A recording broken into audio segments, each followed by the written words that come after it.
I hear you. Yeah. You spoke as a woman. Yeah. And you spoke using feminine terminology. I'll give you the masculine terminology on the please same do. thing. You understood the women's trauma, which is disrespect. Yeah. What is a man's trauma? Okay, a man's trauma is, since the time you're a little kid, you're told that your value is attached to how much money and fame you earn in the world. Yeah. And if you don't have one or both of those two, you're worth nothing. You're in fact like mocked as you're growing up about these things. Fair. As a woman, you're mocked about, oh, you won't be able to do anything. As a guy, you're mocked about, oh, you won't be I able agree to with you. reach.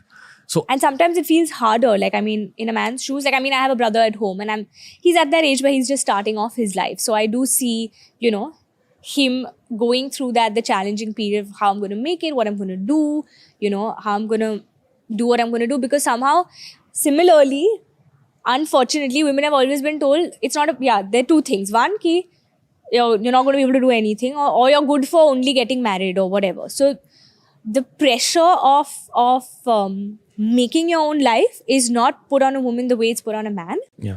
And it can be equally pressurizing on a man when, like, how a woman feels that, you know, these things like what we're talking about. I totally understand when a man feels that that my value, like, you don't understand, but it's I have to make it, otherwise I will have no standing in life. And, you know, I can't do this if I can't be like I feel sometimes men feel, I don't know, maybe correct me if I'm wrong, but I feel sometimes men feel like, and now this is my observation of you, that I can't have my personal life flourish till I've made my professional life, like till I'm settled, till sorry. And I think that again comes from those childhood expectations, or, you know, what we've been brought up with as a society or as whatever.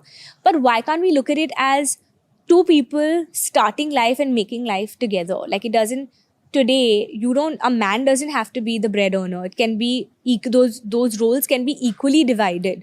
Two people can equally put food on that table in their home. It doesn't have to be one person. And yeah, you know, you kind of, it's I'm going back into work. And this is a completely different film also that I'm doing. But like my next film, Jug Jug Jio, is about these roles. It's about, like, you know, the roles